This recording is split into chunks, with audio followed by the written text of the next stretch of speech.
오늘은 기도로 하늘문을 열 수 있다라는 제목으로 말씀을 전하겠습니다. 기도로 하늘문을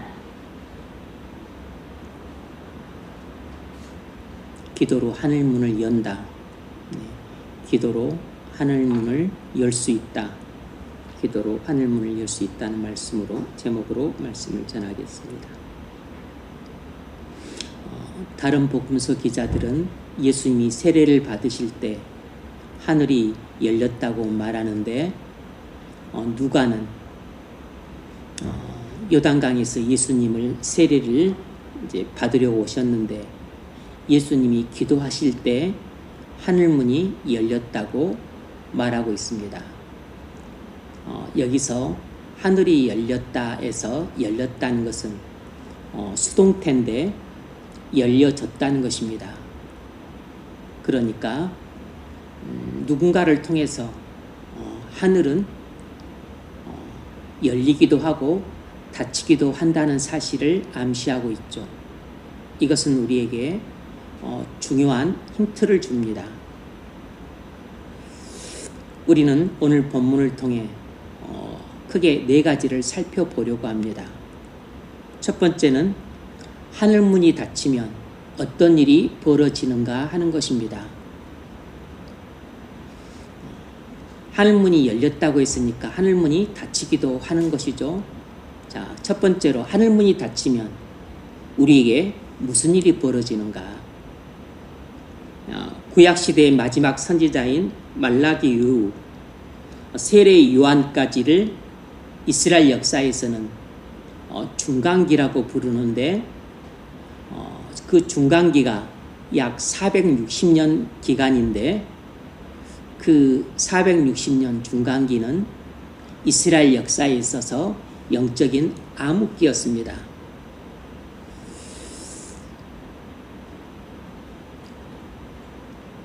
하늘문이 굳게 닫혀 있었죠.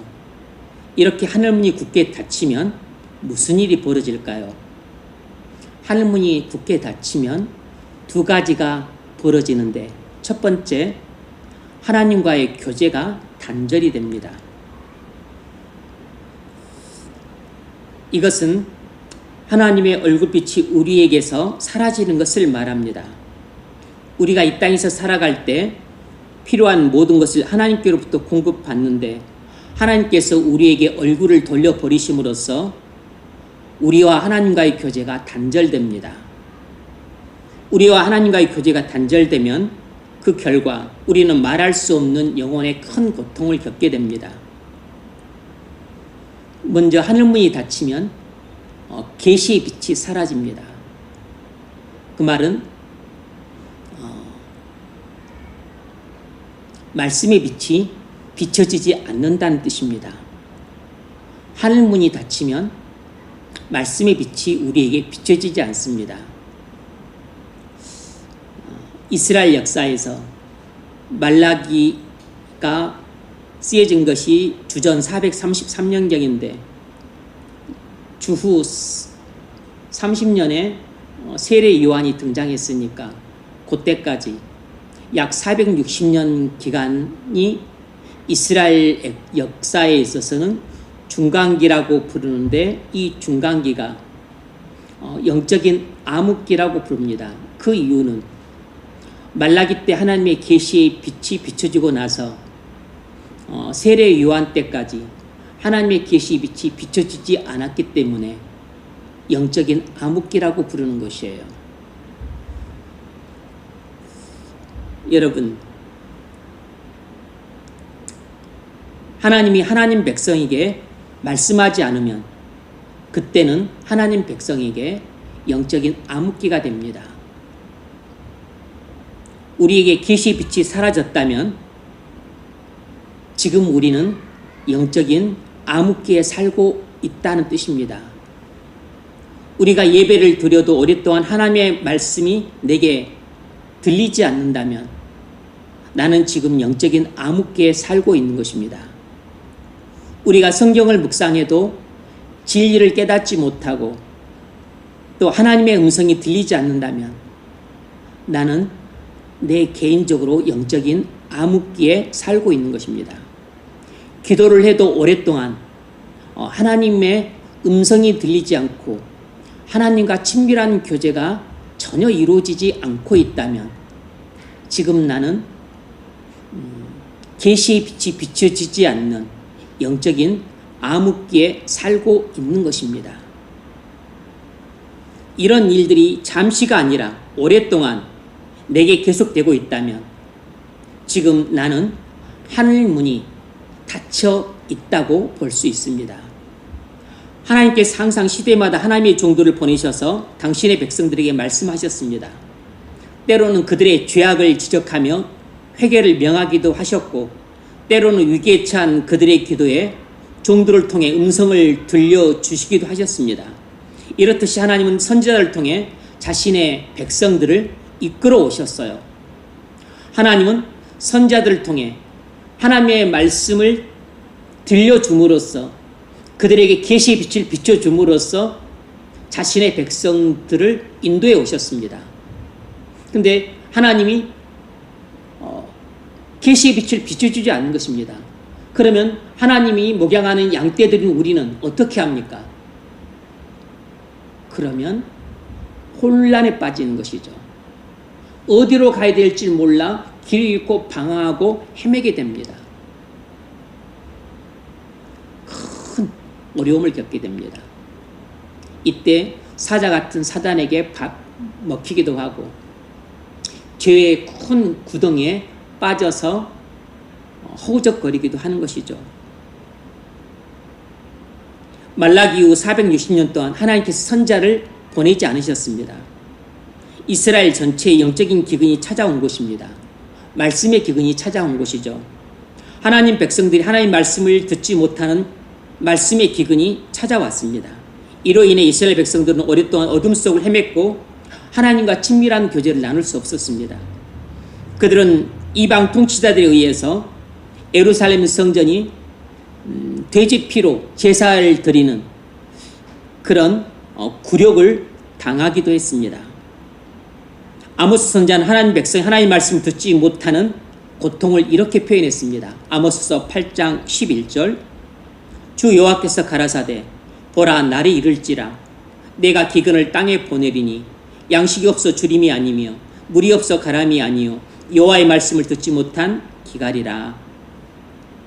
아모스 시대에도 하나님은 북이스라엘의 죄악에 대한 심판의 일환으로서 말씀 공급을 중단해 버리셨습니다. 하나님이 자기 백성을 죄악에 대한 징벌 수단으로 자주 사용하시는 것이 말씀 공급을 중단해 버리는 것입니다. 계시의 빛을 끊어버리는 것이에요. 이것은 이스라엘이 당하는 재앙 가운데 가장 큰 재앙이었습니다. 사람은 하나님의 형상으로 지음받은 존재입니다. 우리는 몸을 가졌기 때문에 몸의 건강을 위해서는 음식을 먹어야 하는 것처럼 우리는 영을 가졌기 때문에 우리 영혼의 건강을 위해 영의 양식을 먹어야 됩니다. 영의 양식은 하나님 말씀이에요. 육의 양식은 곡물이지만 영의 양식은 하나님 말씀입니다. 그런데 하나님께서만이 우리에게 하나님 말씀을 주세요.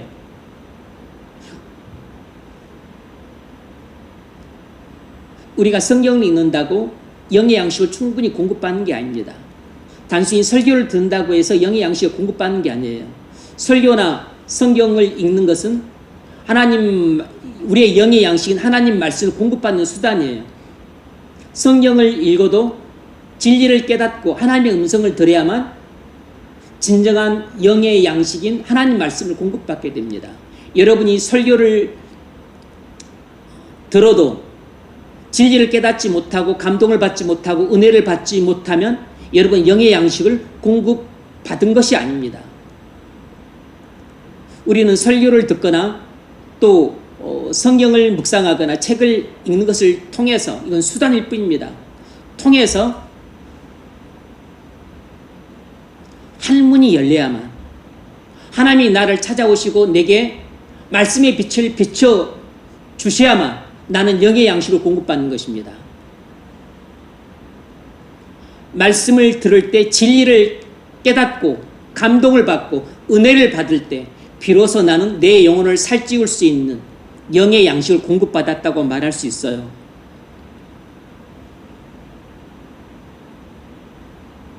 그런데 하나님께서 말씀 공급을 중단해 버리셨습니다.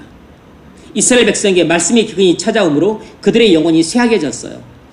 아모스서 8장 12절 사람이 이 바다에서 저 바다까지 북에서 동까지 비틀거리며 여호와의 말씀을 구하려고 달려 왕래하되 얻지 못하리니 그날의 아름다운 처녀와 젊은 남자가 다 갈아여 피곤하리라.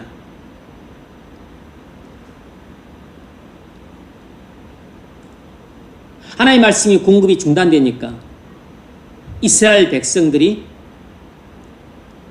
여기저기 우왕좌왕하고 있습니다. 갈팡질팡하고 있어요. 그래서 말씀을 먹지 못했으니 영혼이 쇠약해져서 비틀거리는 것입니다. 그리고 쉽게 피곤을 느껴요. 여러분, 객관적으로 계시의 빛이 여러분에게 사라질 수 있습니다. 만일 그렇게 되면 여러분은 복음을 들을 수 없는 상황에 놓이게 되었다는 뜻입니다. 여러분이 복음을 들을 수 없고 진리를 배울 수 없는 교회를 다니게 되었다든지 아니면 여러분 개인의 상황이 병상에 누워서 아니면 의식불명 상태여서 아니면 기동이 불가능해서 교회를 출입할 수 없는 상태가 되었다든지 그래서 복음도 듣지 못하고 진리도 배울 수 없는 그런 상황에 여러분이 놓일 수 있습니다. 그것이 바로 객관적으로 계시의 빛이 여러분에게 사라진 상태라고 할 수 있어요. 여러분 자신의 의지와는 상관없이 여러분이 복음과 진리를 들을 수 없는 외적인 환경에 놓일 수 있습니다. 그렇게 되면 여러분은 어둡고 캄캄한 밤길을 걷게 되는 것처럼 자주 넘어지고 자주 실족하고 자주 혼란에 빠지고 그리고 영적인 병에 걸리게 됩니다. 여러분 눈에는 보이지 않지만 여러분 영혼이 위험한 상황에 처하게 됩니다. 어둠 속에서는 위험한 상황이 보이지 않는 법이에요.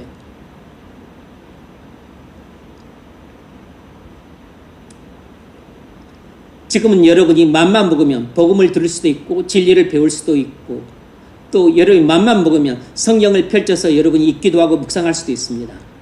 그런데 언제나 그럴 수 있는 게 아니에요. 여러분이 그럴 수 있는 그 환경 속에 있다는 것 자체가 하나님이 여러분에게 베풀어 주신 은혜의 행위입니다. 은혜를 주시니까 이런 환경 속에 있는 것이에요. 근데 하나님께서 여러분에게 여러분이 아무렇지도 않게 생각했던 이런 그 은혜로운 환경을 하나님이 하늘문을 닫아보시면 때로는 그런 은혜로운 환경조차도 뺏어버릴 수 있습니다.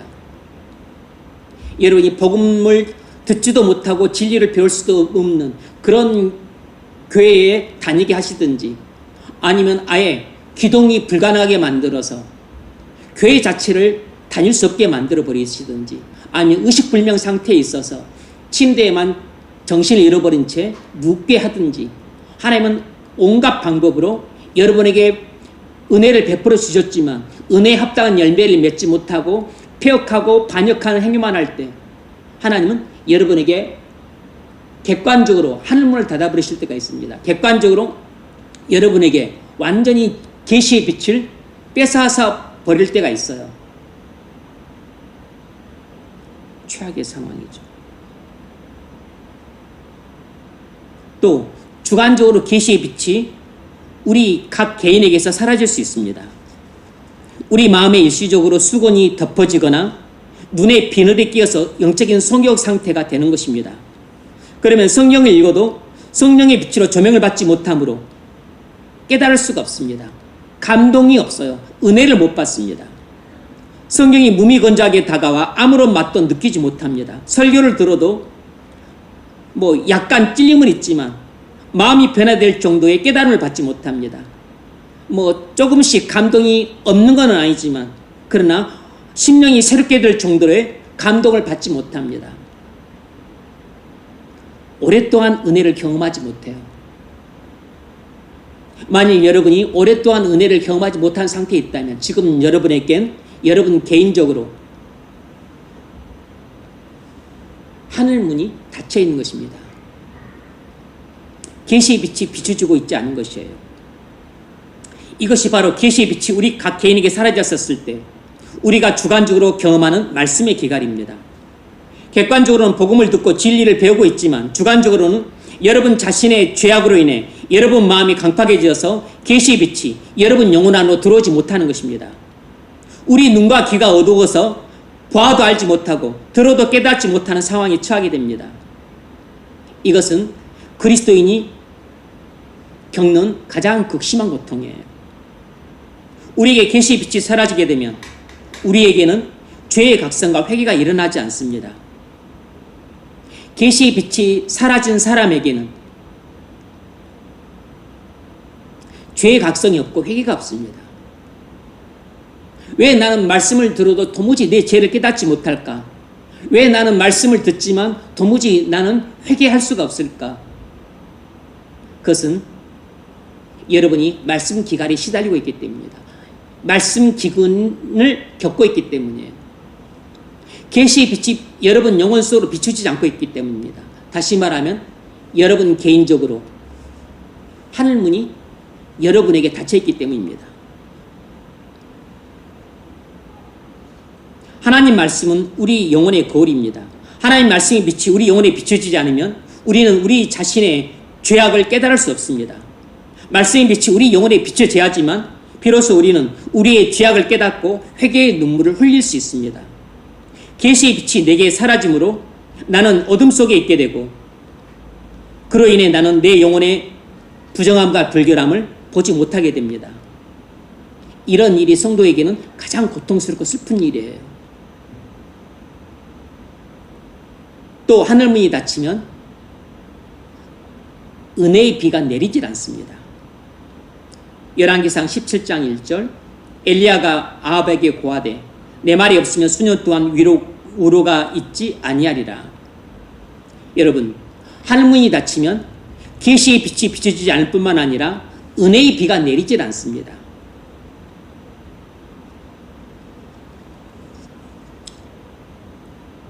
참으로 고통제라고 탄식할 일이죠.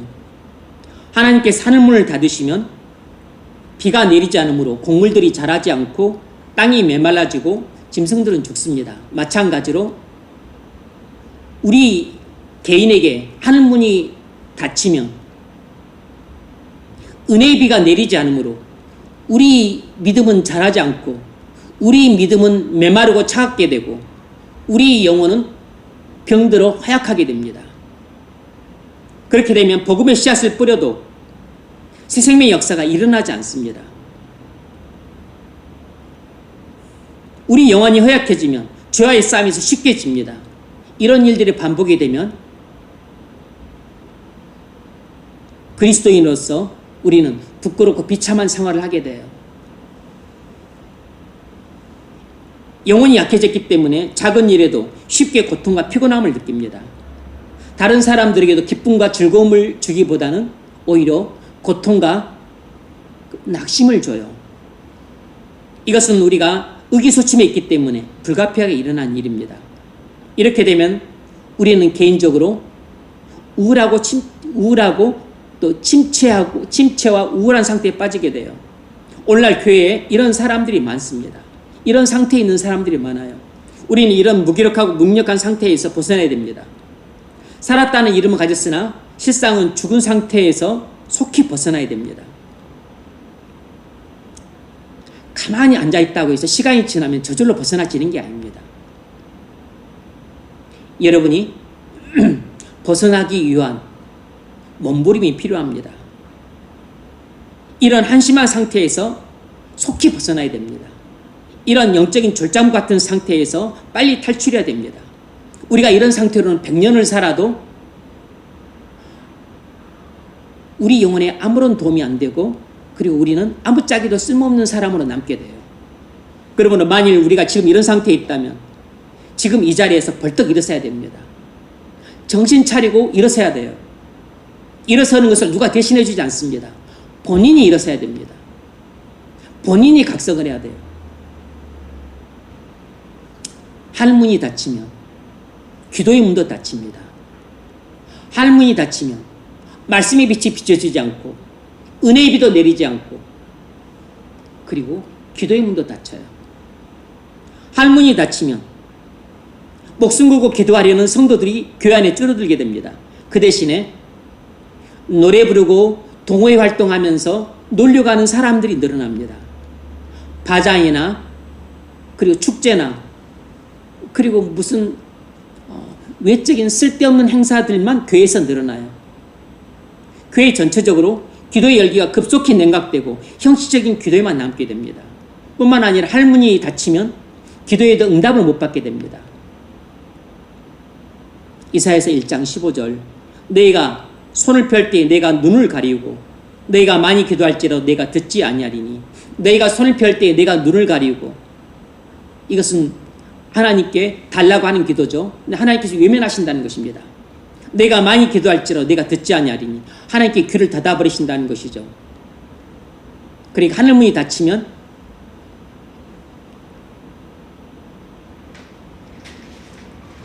기도의 문도 닫히는 것입니다. 기도하는 사람도 줄지만 기도를 해도 응답을 못 받습니다. 기도를 해도 하나님이 듣지 않으시기 때문에 응답을 못 받습니다. 그러면 낙심하고 자전하는 일만 생기는 것이죠.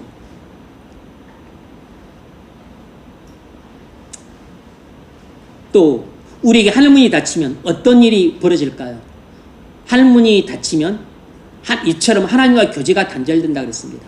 첫 번째로 하늘문이 닫히면 첫 번째로 하나님과의 교제가 단절돼요. 하나님과 교제가 단절되는 것이 어떻게 나타나느냐면 바로 말씀의 빛이 내게 비춰지질 않습니다. 말씀을 들어도 깨닫고 감동받고 은혜 받는 것이 없게 돼요. 하늘문이 닫히게 되면 하나님과 교제가 단절되는데 첫 번째는 말씀의 기근이 찾아옵니다. 두 번째는 내게 은혜의 기근이 찾아와요. 은혜의 비가 내리질 않습니다. 세 번째는 기도의 문이 닫힙니다. 기도하는 사람도 줄고 기도하는 마음도 냉각되고 그리고 기도에도 응답을 못 받아요. 말씀과 은혜와 기도로 말씀도 막히고 기도도 막히고 은혜도 막히고 모든 게 막혀요. 이것이 바로 하나님과 교제가 단절되는 것입니다. 두 번째로 하늘문이 닫히면 사람들과의 교제도 단절됩니다. 하늘문이 닫히면 하나님과의 교제가 먼저 단절이 되고 그 결과로 사람들과의 교제도 단절이 돼요. 시편 38편 11절 나의 사랑하는 자와 나의 친구들이 나의 상처를 멀리하고 나의 친척들도 멀리 섰나이다. 다윗이 범죄의 사람의 징계를 받아 하늘문이 닫히자 무슨 일이 벌어졌는가 하니 다윗이 사랑하는 사람들과 교제도 끊어지고 친구들과의 교제도 끊어지고 친척들과의 교제도 끊어졌다는 것입니다. 우리의 모든 은혜로운 삶은 하늘에서 내려오는 은혜로부터 비롯됩니다. 그런데 하늘문이 닫히면 우리의 은혜로운 생활이 불가능해지므로 필연적으로 사람들과의 관계도 깨지게 됩니다. 우리에게 하늘문이 닫히면 사람들과의 은혜로운 교제가 단절될 수밖에 없어요. 우리에게 하늘문이 닫히면 우리 안에 은혜와 사랑이 없으므로 형제를 사랑하는 마음이 없게 됩니다. 그러면 우리는 가족이나 교인이나 직장 동료들에게 무정한 생각을 하게 되고 무관심하게 대하고 그리고 불친절하게 행동합니다. 짜증내는 일이 많아지고 화를 내는 일이 많아집니다. 언성을 높이는 일이 많아지게 돼요. 사람들과 관계가 불편해지고 힘들어집니다. 이건 사람들과 형식적인 교제는 하지만 그러나 실질적으로 친밀한 교제는 끊어진다는 뜻입니다. 우리에게는 다 혐오스러운 점들이 있습니다. 우리는 다른 사람들이 눈살 찌푸릴 만한 요소들을 다 갖고 있어요. 만일 우리 안에 은혜와 사랑이 고갈되어 있으면 우리는 다른 사람들을 좁은 마음으로 대하고 부정적인 시각으로 바라봅니다. 그래서 우리 안에 은혜와 사랑이 풍성하면 덮어줄 수 있는 상대방의 허물이나 연약한 부분들을 우리 안에 은혜와 사랑이 메마르면 이를 덮어주지 않고 자꾸 들춰내서 지적질하고 그리고 짜증을 내고 화를 냅니다. 마음이 좁아지면 다른 사람들의 허물이나 연약함을 받아주려 하지 않아요. 오히려 정죄하고 공격을 합니다. 공격적으로 변해요. 거칠어집니다. 온유하지 않죠. 오래 참질 않습니다. 눈살을 찌푸리게 하는 요소들 때문에 우리가 그런 사람들을 가까이 하지 않는 것은 지금 우리 안에 은혜와 사랑이 고갈되어 있기 때문입니다. 이처럼 우리 자신에게 하나님이 닫혀 있다면 우리는 그런 사람을 봐도 외면하고 가까이 있어도 고개를 돌리고 그리고 눈을 마주쳐서 친근감을 표시하지 않습니다. 혐오스러운 부분을 갖고 있는 사람들 향해서 미소를 짓고 애정을 표시하기에는 우리 마음이 그렇게 넓고 부드럽고 따뜻하지 못하기 때문이에요. 마음이 넓고 부드럽고 따뜻해야 못나고 눈살 찌푸릴 만한 요소를 갖고 있고 혐오스러운 부분을 갖고 있어도 우리가 그것을 덮어주고 못 본 채하고 그리고 오히려 그의 조그마한 티끌만한 또 잘하는 부분, 칭찬하는 부분들을 끄집어내서 오히려 그를 칭찬하고 격려하고 세워줄 수 있죠. 이것은 마음이 넓고 부드럽고 따뜻해야 가능한 일입니다.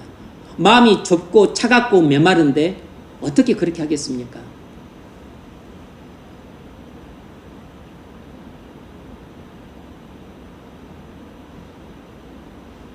상대방의 혐오스러운 부분들을 다 녹여버릴 만한 불탄한 사랑이 내게 있을 때 다른 사람들이 혐오스러운 만한 부분들을 갖고 있고 눈살 찌푸릴 만한 요소들을 갖고 있고 그리고 연약함과 허물투성이 사람일지라도 상관없어요. 내가 이 모든 것들을 다 영광로석에 집어넣어서 녹여버릴 만한 불타는 사랑이 있다면 내게 강물처럼 넘쳐흐르는 은혜가 있다면 문제가 안 되는 것입니다. 문제가 안 돼요.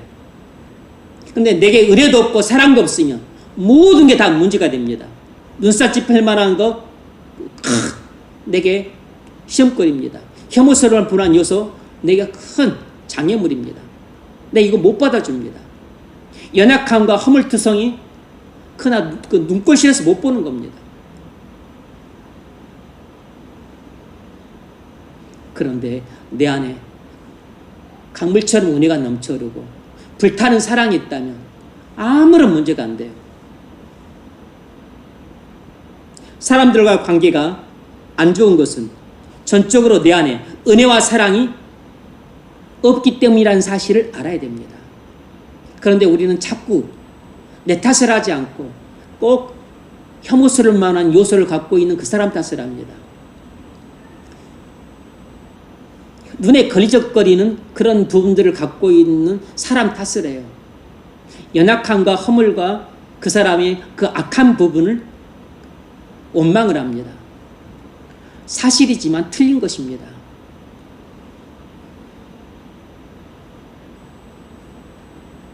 만일 우리가 이런 상태에 있다면 지금 우리에게 하늘문이 닫혀 있다는 뜻입니다. 내가 지금 오랜 기간 동안 이렇게 살고 있다면 나는 지금 영적인 암흑기 속에 있다는 뜻이에요. 지금 내게 하늘문이 닫혀 있는 심각한 상황이 있다는 사실을 알아야 됩니다. 보통 이런 사람은 앞서 말씀드렸던 것처럼 첫 번째로 말씀 기근 상태예요. 예배도 하고 뭐 성경을 읽고 그래도 실질적으로는 진리를 깨닫지 못하고 감동도 없고 은혜도 못 받고 그런 상태에 있는 것이에요. 말씀의 기간이 되면 자연스럽게 따라오는 것이 은혜의 비가 그치는 것입니다. 이 은혜의 비가 마음속에 부러지지 않으니까 마음이 계속 메마르고 차갑게 되는 것이에요. 은혜를 못 받으니까 영적으로 빈곤한 것입니다. 영적으로 곰핍한 것이에요. 기도문까지 닫히잖아요.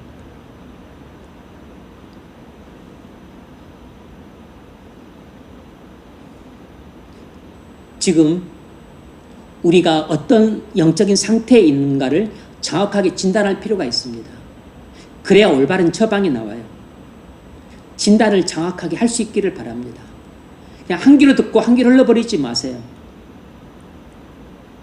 여러분이 여러분 자신의 영혼을 소성시키기를 원한다면 먼저 하나님 말씀의 거울에 비춰서 자신의 영적인 참 모습을 보셔야 됩니다. 자신의 영적인 참 모습을 하나님 말씀의 거울에 비춰서 보기 전까지는 영적인 각성이 없습니다. 영적인 각성이 없으면 영적인 회개도 없어요. 회개도 없으면 죄 용서함도 못 받습니다. 그러면 주 예수 그리스도를 믿을 수도 없어요.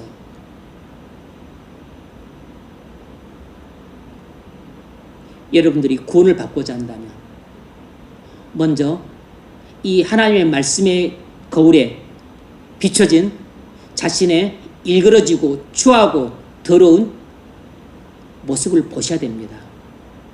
보기 전까지는 여러분 마음은 돌덩이처럼 굳어있는 상태로 남아있을 겁니다. 여러분 개인에게 닫혀있는 하늘문이 반드시 열려야 됩니다.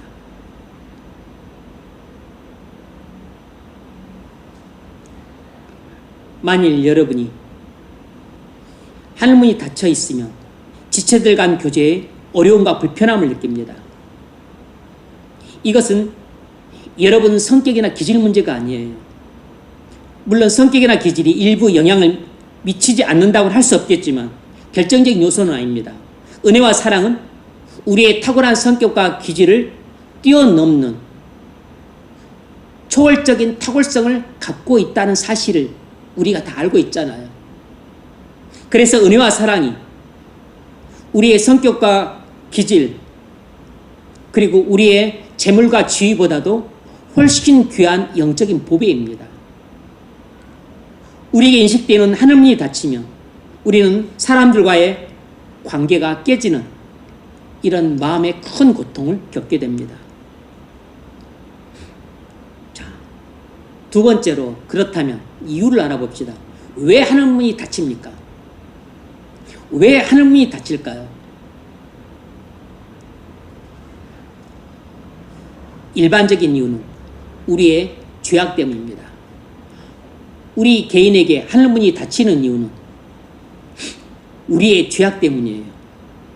우리의 죄악에 대해 하나님께서 징계하심으로 우리에게 하늘문을 닫아버리십니다. 첫 번째로는 교회의 죄악 때문에 하나님께서 하늘문을 닫으실 때가 있습니다.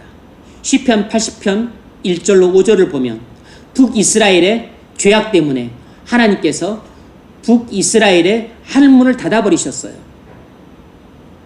그래서 그 결과 북이스라엘은 아수르에게 멸망당해서 그 이스라엘 10지파가 공중분해 되어버렸습니다.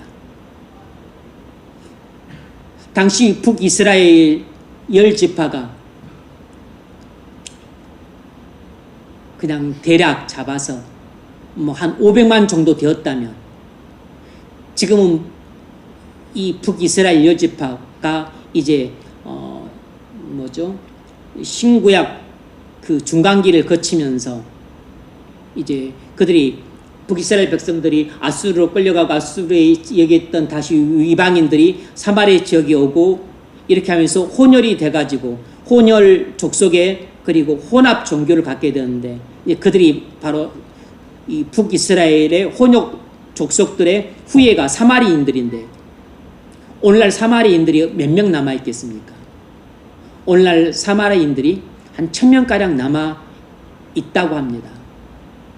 그러면 그 주전 930년경 르호보암 왕 때 북이스라엘이 분열해 나갔는데 그 당시 930년이니까 쉽게 말하면 지금으로부터 한 3000년 전이에요. 한 3000년 전 500만 명이었는데 지금은 사마리인이 1000명 정도 남아있어요. 1000명 정도.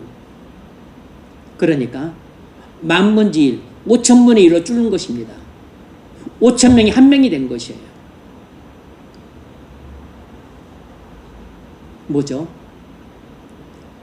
하나님이 북이스라엘 죄악에 대해서 하나님이 심판하셨기 때문입니다. 교회의 죄악 때문에 하나님이 진노하셔서 하늘 문을 닫으십니다. 그러면 교회 전체가 영적인 큰 고통을 겪게 돼요. 중세시대가 그랬습니다. 중세시대는 우상숭배, 그리고 물질숭배, 권력숭배, 도덕적 타락으로 말미암아서 하나님께서 극대노하셔서 하늘문을 닫아버리셨습니다. 몇 년간? 1000년간. 1000년 가까이 하나님께서 중세시대 교회의 하늘문을 닫아버리셨어요. 그래서 중세의 시대를 영적인 암흑기라고 부릅니다.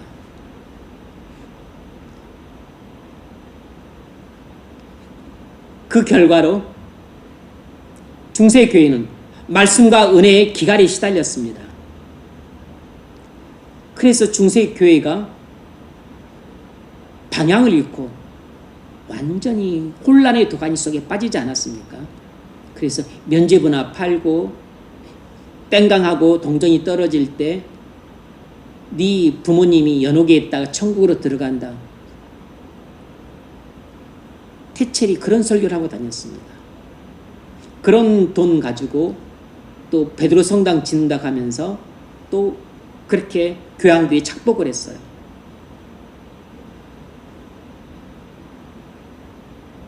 중세 교회의 암흑기는 무려 1000년이 계속되었습니다.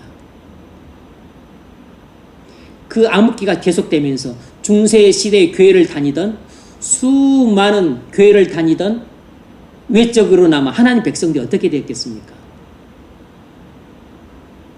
천국으로 간 줄 알고 다 따라갔는데 나중에 눈 떠보니까 거기가 지옥이었던 겁니다. 중세 시대의 그 말씀의 기갈, 영적인 기갈, 그리고 교도에 묻어 닫혀있는 그 할문이 닫혀있던 영적인 암흑기 속에 신앙생활을 하고 교회생활을 했던 무리들의 그 최종적인 그들의 종착역이 어디였겠어요? 천국으로 간 사람은 대단히 드물었을 겁니다. 그들 대부분이 눈을 떴었을 때는 캄캄하고 어두운 지옥이었을 겁니다.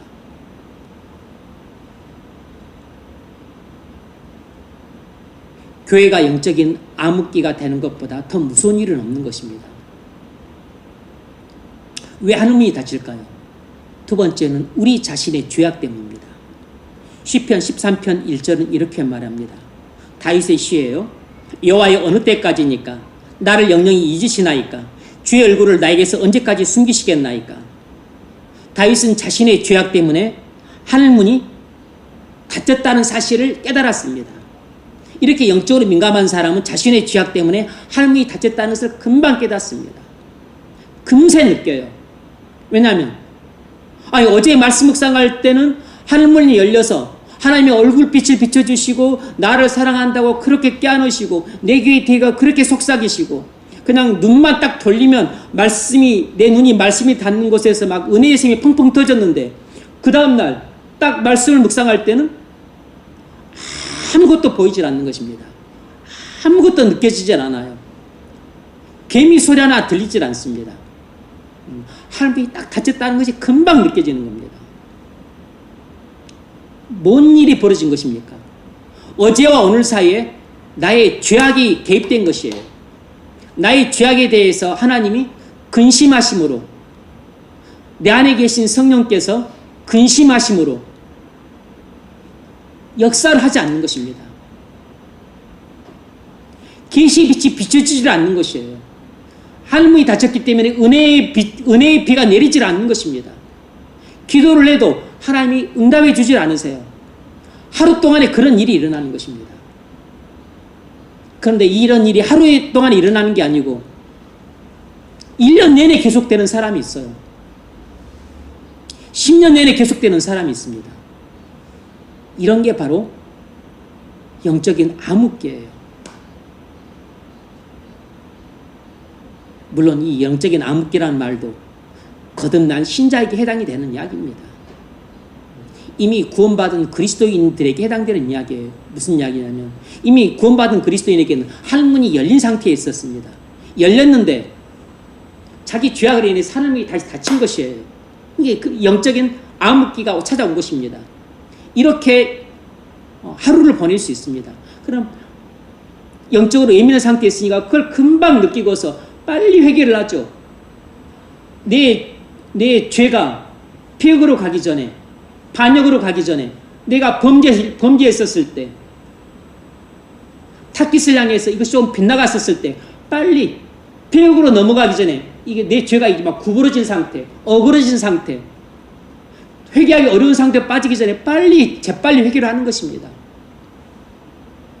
그래서 어제 내가 받았던 그 은혜를 너무 사모하기 때문에 내가 오늘은 이렇게 공고한 상태로 보내지만 내일만큼은 다시 하늘문이 열려서 내가 다시 은혜의 샘이 터지기를 바라는 것입니다. 말씀의 빛이 비춰지기를 바라는 것이에요. 기도할 때 하나님의 음성이 들려지기를 기도하는 마음으로 그렇게 회개를 하는 것입니다. 죄 용서를 구하는 것이에요. 그럼 하나님께서 내 회개를 들으시고 그리고 내 죄를 용서해 주시면 그 다음날 하늘문이 열려요. 그래서 말씀의 빛이 비춰집니다. 진리를 깨닫죠. 은혜를 받습니다. 마음에 큰 감동이 옵니다. 기도할 때 하나님과 교제가 돼요. 아, 하늘문이 열렸구나. 그걸 금세 느낍니다. 이런 일이 하루 동안 이루어지기도 해요. 일주일, 한 달. 근데 문제는 이제 그렇게 길어지면 이제 그게 문제가 되는 것입니다. 그러면 이제 영적인 침체가 오게 되고 그 영적인 우울함에 빠지게 되고 그렇게 되면 이제 영적으로 암에 걸리게 돼요. 암에.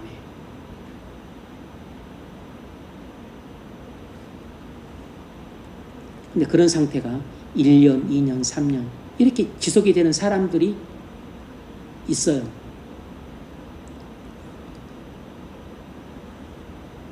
영적인 사망의 잠을 자고 있는 것입니다.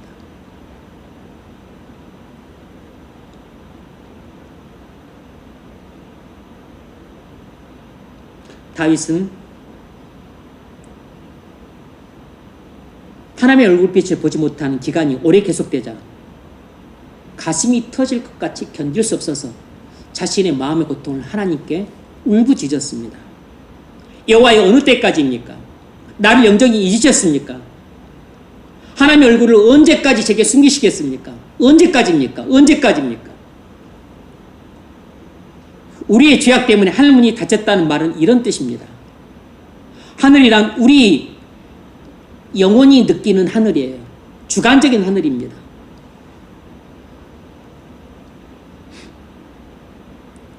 내 죄악 때문에 나의 하늘이 닫힌 것이지 다른 사람의 하늘은 나하고 상관없는 것입니다. 다른 사람의 하늘은 다 열려 있을 수 있어요. 여기에 여러분 여러 사람이 앉아 있지만 어떤 사람의 하늘은 닫혀 있고 어떤 사람의 하늘은 열려 있는 겁니다.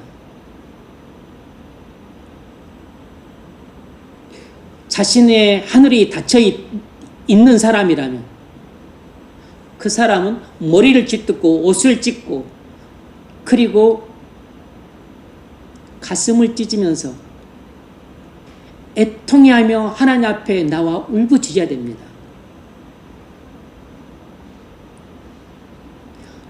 사랑하는 사람을 잃는 게 낫고 차라리 직장을 잃는 게 낫고 집을 잃는 게 낫습니다. 하늘문이 닫혔다는 것은 쉽게 말하면 하나님을 잃어버린 것입니다.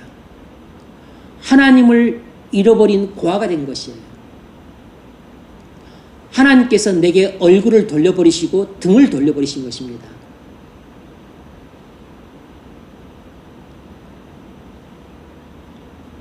배우자 없이는 살 수 있고 부모 없이 자식 없이도 살 수 있고 집 없이도 살 수 있고 직장 없이도 살 수 있고 돈 없이도 살 수 있지만 하나님 없이는 못 사는 것입니다. 그런데 사람들은 하나님이 없는 것에 대해서는 별로 고통을 느끼지 않는데 뭐 애인이 없는 건 고통을 느끼고 배우자가 없는 건 고통을 느끼고 집이 없는 건 고통을 느끼고 직장이 없는 고통을 느끼고 돈이 없는 것은 엄청난 고통을 느낍니다. 육적인 감각만 살아있는 거죠. 영적인 감각은 완전히 죽어서 무감각한 상태가 된 것입니다. 하늘문이 닫혀있는데 고통을 느끼질 않아요. 슬퍼하질 않습니다. 가슴이 터질 것처럼 견딜 수 없는 그런 상태가 아니에요. 태평하게 잘 삽니다. 왜죠? 영혼이 죽어 있으니까. 영혼이 죽어 있으니까.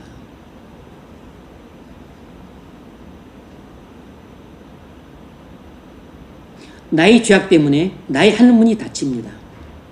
그 기간이 길 수 있습니다. 그 기간이 우리 생각보다 상당히 오래 지속된 경우가 많아요. 다윗은 자신에게 하늘문이 닫힌 기간이 오래 지속되자 도대체 언제까지 하늘문을 닫으시렵니까? 언제까지 얼굴을 보여주지 않으시렵니까? 언제까지 제게 말씀하지 않으시렵니까? 이렇게 탄식하며 울부짖었습니다. 이렇게 하나님께 묻고 물었습니다. 여러분, 우리에게 하늘문이 닫혔다면 다윗처럼 가만히 있으면 안 돼요. 하나님 앞에 나와서 하나님께 물어야 됩니다. 묻고 물어야 돼요. 하나님께 탄식하고 탄원해야 됩니다. 탄식하고 탄원해야 돼요. 탄식하고 탄원해야 됩니다. 하나님께 울부짖어야 됩니다. 울부짖어야 돼요. 언제까지 하늘문을 닫으시렵니까? 언제까지 나를 이렇게 영적인 암흑기에 두시렵니까? 언제까지 하나님의 얼굴을 제게 감추시렵니까? 언제까지 말씀의 빛을 비추지 않으시렵니까? 언제까지 은혜의 비를 내려주지 않으시렵니까? 언제까지 기도의 문을 닫으시렵니까? 저 이러다가 죽겠습니다. 가만히 있으면 안 된다고. 가만히 있으면 솥단지에 삶아져가는 개구리처럼 삶아서 죽게 됩니다. 영영 죽게 돼요. 나중에 눈 떴을 때는 이 땅이 아니고 저 세상일 겁니다. 기도를 안 하는 사람들은 솥단지 속에 삶아져가는 개구리처럼 아무 일도 안 하는 것입니다. 자신에게 하늘문이 닫혔는데 아무 일도 안 하고 있어요. 다윗에게 그 기간이 얼마나 오래 계속되었으면 영원히 하늘문을 닫으시겠습니까? 이렇게 가슴이 터질 것 같은 답답함으로 느껴졌던 겁니다. 아방의 죄 때문에 하나님께서는 북이스라엘의 하늘문을 3년 6개월 동안 닫아버리셨습니다. 그래서 북이스라엘의 아합 왕의 그 우상 숭배와 북이스라엘의 불의함 때문에 하나님께서 북이스라엘의 하늘문을 닫아버리셨기 때문에 북이스라엘 전역에 3년 6개월 동안 비가 내리질 않았어요. 우루가 내리지 않았습니다. 그러니까 기근이 내렸으니까 다 농작물이 말라 비틀어져 죽고 농작물과 그 풀들 다 말라 죽으니까 가축들도 다 죽는 것입니다. 나라가 초비상 상태 아니겠습니까?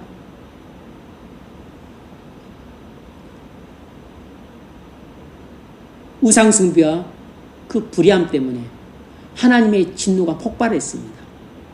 그래서 하나님께서 북이스라엘 하늘문을 완전히 닫아버리셨어요. 마찬가지로 우리의 죄악에 대해 하나님께서 진노하시면 우리에게 하늘문이 닫혀버립니다. 우리가 죄 가운데서 떠나기를 거부하고 계속해서 주저앉아 있으면 하나님은 우리에게 진노하셔서 우리의 하늘문을 닫아버리십니다. 그러면 여러분 1년 동안 안 열릴 수 있습니다. 10년 동안 안 열릴 수 있어요. 20년 동안 안 열릴 수 있습니다. 30년 동안도 안 열릴 수 있어요.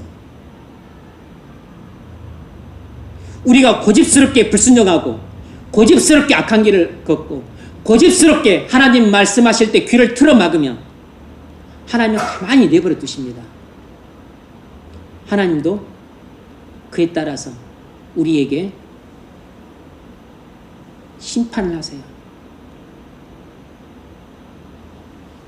육체를 쳐서 건강을 잃게도 하시고 물질을 쳐서 경제적 큰 소식을 잃게도 하시고 사랑하는 사람을 쳐서 배우자나 부모나 자식을 빼앗기도 하시고 직장을 잃기도 하시지만 하나님께서 가장 일반적으로 쓰시는 수단은 하늘문을 닫아버리십니다. 예배 나와서 말씀은 듣지만 하나도 깨닫지 못해요. 성경을 읽지만 은혜를 하나도 못 받습니다. 기도한다고 뭐 깔짝대긴 하지만 기도할 마음조차도 없애버리세요. 깔짝대긴 하지만 실상은 하나님과 교제가 이루어지지 않습니다. 그러면 얼른 내 하늘문이 나의 죄악으로 말미암아 하나님의 진노의 징계로 내 하늘문이 닫혔다는 것을 빨리 캐치를 해야 됩니다. 그 영적으로 둔감한 사람들은 잘 캐치를 못하지만 그 빨리 캐치를 해야 돼요. 그래야지만 살 길이 열립니다. 세 번째로, 자, 그렇다면 이제부터 해결책입니다. 닫힌 하늘문은 어떻게 열립니까? 자, 세 번째로, 닫힌 하늘문은 어떻게 열릴까요? 두 가지 방식으로 열립니다. 첫 번째로, 회개할 때 열립니다. 회개할 때 열려요. 닫힌 하늘문은 우리의 죄악을 깨닫고 우리의 죄악을 회개할 때 열립니다. 시편 6편 8절, 여호와께서 나의 곡성을 들으셨도다. 여호와께서 나의 곡성을 들으셨도다. 뭐죠? 눈물을 비같이 쏟으면서 하는 회개 기도예요. 다윗은 자신의 죄악 때문에 하늘문이 닫힌 것을 알았습니다. 그래서 다윗은 지체하지 않고 닫힌 하늘문을 열어달라고 눈물을 비같이 쏟으면서 하나님께 눈물로 회개했어요. 이와 같이 다윗은 진실한 회개를 통해서 닫힌 하늘문을 열었습니다. 이런 것이 믿음의 용사예요. 이런 것이 그리스도입니다. 그리스도인이라면 자신의 죄악 때문에 하늘문이 닫힐 수 있지만 닫힌 것을 깨닫고 지체하지 않고 즉시 회개함으로 닫힌 하늘문을 열 수 있는 사람이 돼야 돼요. 그런데 내 범죄가 폐역으로 흐르고 더 나아가서 반역으로 흐르기까지 머뭇거리고 주저하고 그리고 시간을 지체하게 되면 아무리 성령 충만했던 그리스도인 할지라도 반역하고 죄의 늪에 깊이 빠지게 되면 그때는 회개하기가 힘들어집니다. 회개 기도를 못한다는 뜻이 아니고 백날 회개 기도를 해도 하나님께서 진실한 회개가 이루어지도록 역사하지 않으세요.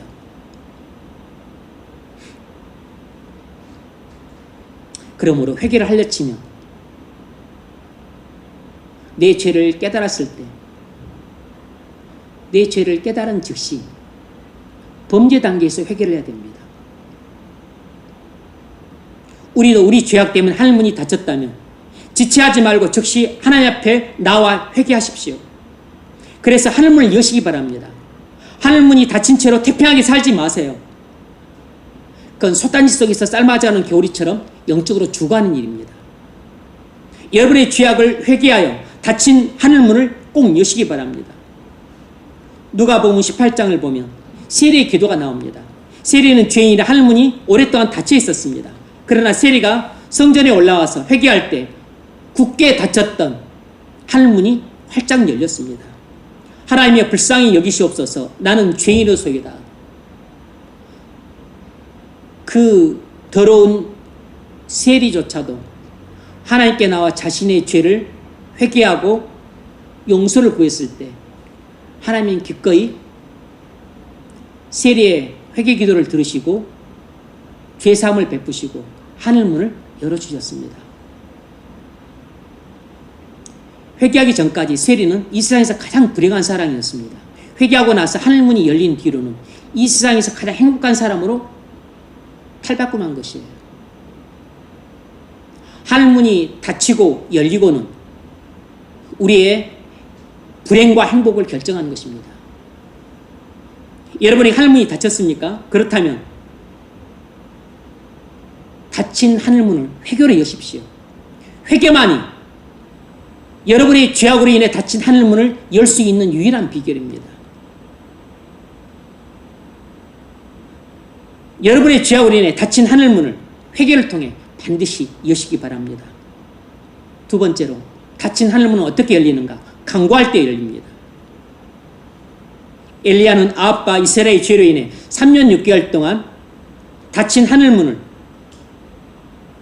하나님께 간구함으로 열었습니다.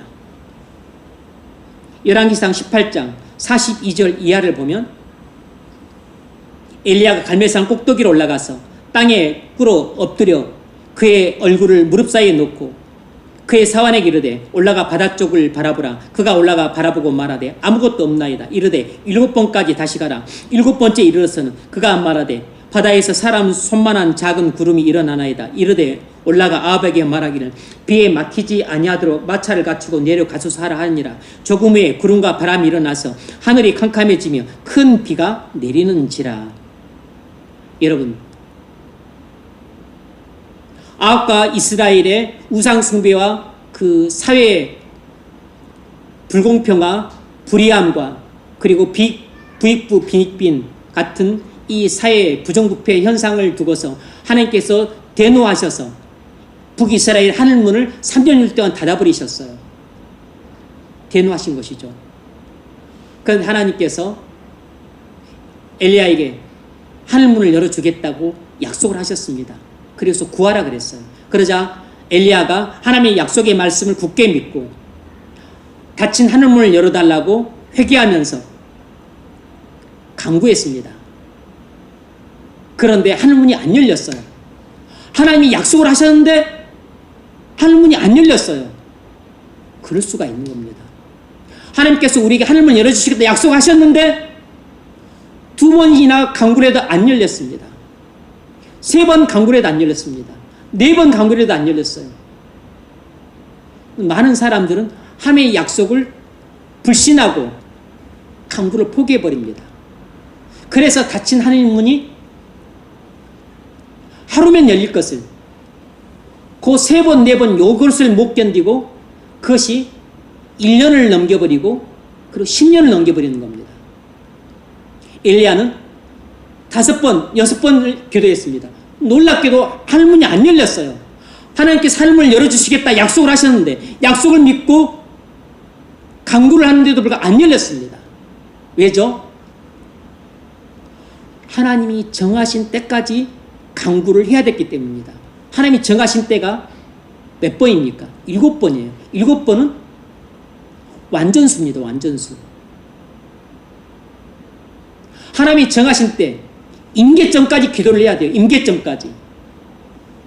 하나님께서 됐다 이렇게 말씀하실 때가 7번입니다. 여기가 임계점이 임계점. 때가 차지만 닫힌 하늘문이 열리는 겁니다.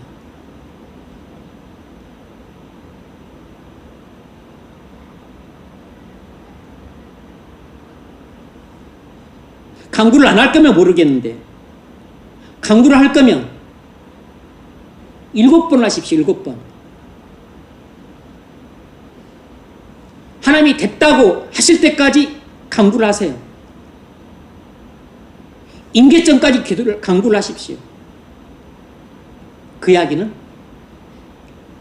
하늘문이 열릴 때까지 간구를 하라는 뜻입니다. 아, 목사님, 제가 한 달이나 기도했는데 아무 소용도 없던데요. 아, 제가 3년을 기도했는데도 불구하고 아무 소용 없던데요.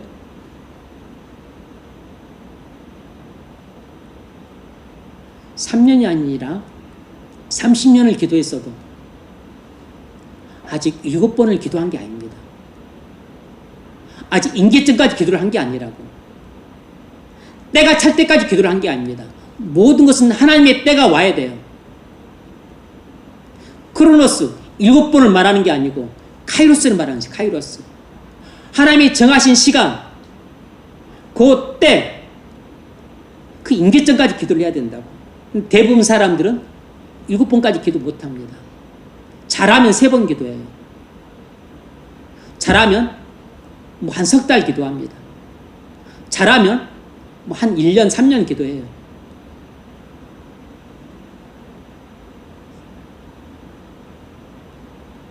여러분 6번 간구를 해도 안 열립니다. 7번 하나님이 정하신 때가 차면 하나님이 찼다고 생각하는 때 그 카이로스가 돼야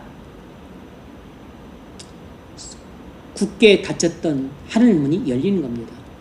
3년 6개월 동안 닫혔던 하늘문도 딱 하나님이 정하실 때 7번을 기도하자 열린 겁니다. 말씀을 맺겠습니다. 네 번째는 하늘문이 열리면 우리가 어떤 선물들을 받게 되는가? 하늘문이 열리면 우리에게 무슨 일이 일어나는가? 첫 번째는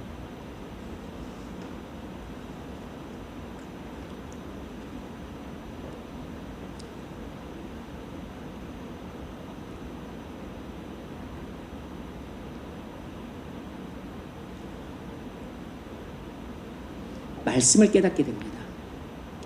말씀의 기근이 해갈이 되면서 말씀의 풍년을 겪게 돼요.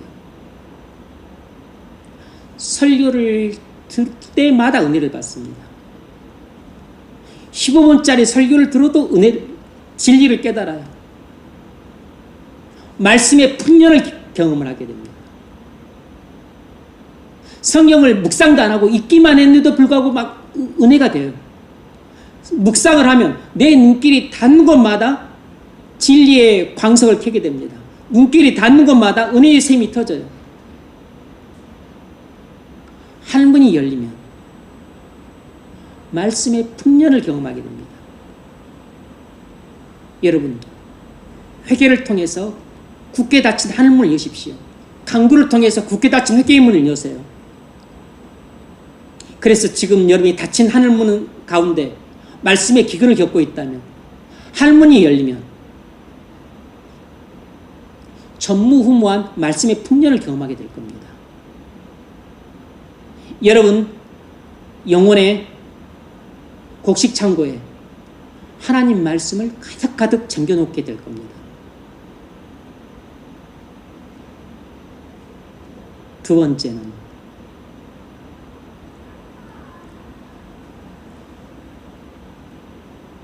성령 충만함을 받게 돼요. 오늘 본문 2절에서도 예수님이 기도하실 때 하늘문이 열렸어요. 그때 22절 보면 성령이 비둘기 같은 형태로 그의 위에 강림하셨다 그랬습니다. 닫힌 하늘문이 열리면 반드시 성령이 우리에게 부어지게 되어 있습니다. 그래서 성령 충만함을 받게 돼요. 다 끝나가요. 정신 차려요. 성령을 부음받게 됩니다. 그래서 성령 충만하게 돼요. 그래서 여러분이 오랫동안 닫혔던 하늘문이 열렸는가 열리지 않는가는 금방 알 수 있습니다. 왜냐하면 하늘문이 열리면 그냥 성령으로 충만함을 받게 되니까. 그리고 심하면 성령의 부심을 받게 됩니다. 성령의 부심을 받게 돼요. 그러면 놀라운 권능을 받게 되죠. 성령의 부심까지는 아니더라도 성령 충만함을 받게 됩니다. 그러면 가슴이 뜨거워지게 돼요. 가슴이 뜨거워지게 됩니다. 막 사랑으로 불타오르게 돼요. 세 번째로 하늘문이 열리면 우리에게 무슨 일이 벌어지냐면 하늘문이 열리면 당연히 은혜의 비가 쏟아집니다. 은혜의 비가. 은혜의 소낙비가 쏟아져요. 심한 경우는 은혜의 장마비가 쏟아집니다. 석 달 열흘 장마비 같은 은혜가 부어짐으로 내 가슴에 하나님의 은혜가 강물처럼 넘쳐 흐르게 돼요. 그러면 그 이야기는 말씀을 볼 때마다 진리를 깨닫고 감동을 받는다는 뜻입니다. 설교를 들을 때마다 진리를 깨닫고 감동을 받고 은혜를 받는다는 뜻이에요. 성경 공부를 할 때마다 놀라운 것들을 깨닫고 믿음이 자라고 은혜를 받아서 마음이 돌덩이처럼 굳었던 마음이 살처럼 부드러운 마음으로 변화된다는 뜻입니다. 은혜의 피를 받아서 마음이 속에 은혜가 강물처럼 넘쳐흐르게 돼요.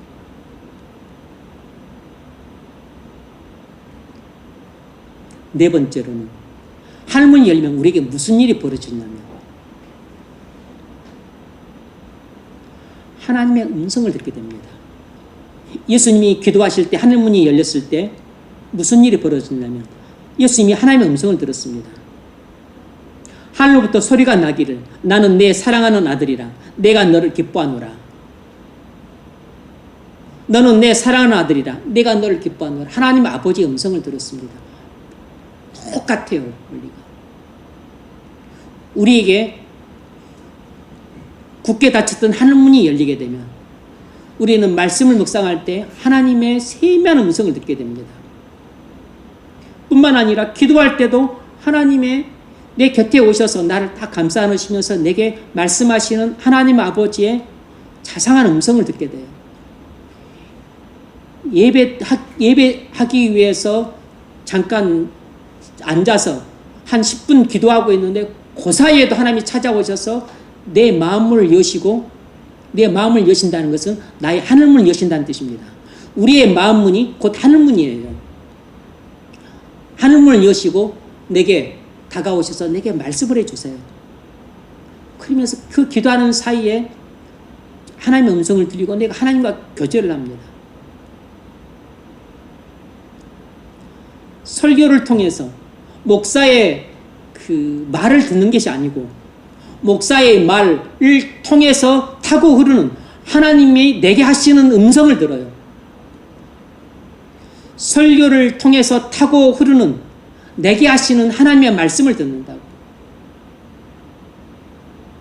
이것이 하늘문이 내게 열렸을 때 내게 일어난 일입니다. 여러분, 여러분의 죄악으로 인해서 하늘문이 닫혔다면 여러분은 회개로만 닫힌 하늘문을 열 수 있습니다. 그리고 간구함으로 닫힌 하늘문을 여십시오. 하늘문이 열리면 여러분에게 이와 같이 놀라운 4가지 일어날 겁니다. 첫 번째, 말씀의 풍년을 경험하게 될 겁니다. 여러분, 하늘문이 반드시 열려야 됩니다. 그래서 말씀의 기근에서 벗어나서 말씀의 풍년을 경험하십시오. 두 번째로, 성령의 기갈에서 성령 충만함을 경험하십시오. 하늘문이 열리면 성령이 여러분에게 물붓듯이 부어집니다. 반드시 성령 충만함을 받으십시오. 세 번째로, 하늘문이 열리면 은혜의 피가 여러분의 심령에 쏟 부어집니다.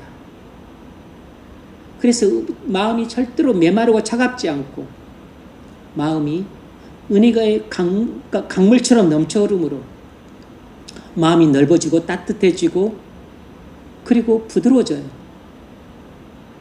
그래서 허물도 연약함도 덮어주고 그 눈살 찌푸릴 만한 것들도 덮어주고 그리고 그 혐오스러운 부분들도 못 본 채하고 덮어줍니다. 하늘문이 열리면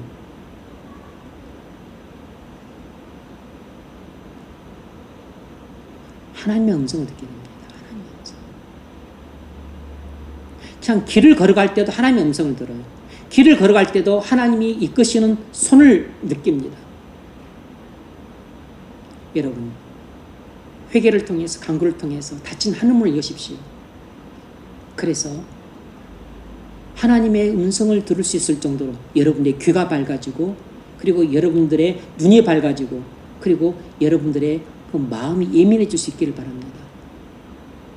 말씀을 맺겠습니다. 내일부터 여름 수련회가 시작됩니다. 여러분의 죄악과 허물로 인해서 하늘문이 닫힌 지가 이미 오래되었다면 여러분은 영적인 암흑 가운데 살고 있었던 겁니다. 이 가운데 사는 것은 우리의 영혼이 병드는 일이고 허약해지는 일이고 죽는 길이에요. 빨리 이 상태에서 벗어나야 되십니다. 어떻게 벗어날까요? 회개를 통해서 벗어날 수 있습니다. 회개를 통해서 닫힌 하늘문이 열릴 수 있습니다. 간구를 통해서 닫힌 하늘문이 열릴 수 있어요. 하늘문이 열릴 때 우리는 말씀의 풍년을 경험하게 되고 성령 충만함을 경험하게 되고 은혜가 강물처럼 넘쳐흐르게 되고 하나님의 음성을 듣게 됩니다. 여름 수련회를 위해서 또 여름 수련회 기간에 그리고 또 무시로 기도하십시오. 회개하십시오. 간구하십시오. 그래서 기도로 하늘문을 여십시오. 기도로 하늘문이 열립니다. 예수님은 기도로 하늘문을 여셨습니다. 예수님이 기도로 하늘문을 여셨다면 우리도 기도로 하늘문을 열 수 있습니다. 하나님의 은혜를 주시면 우리의 기도를 통해서 하늘문이 열립니다. 우리의 회개를 통해서 하늘문이 열려요. 우리의 간구를 통해서 하늘문이 열립니다. 다윗도 기도를 통해서 하늘문이 열렸습니다. 엘리야도 기도를 통해서 하늘문이 열렸어요. 이사야도 기도를 통해 하늘문이 열렸습니다. 에레미야도 기도를 통해 하늘문이 열렸어요. 우리도 그리스도 안에서 기도하면 하늘문이 열립니다. 하늘문이 닫히면 나도 죽고 너도 죽고 모두가 죽습니다. 하늘문이 열려야 나도 살고 너도 살고 모두가 살아요.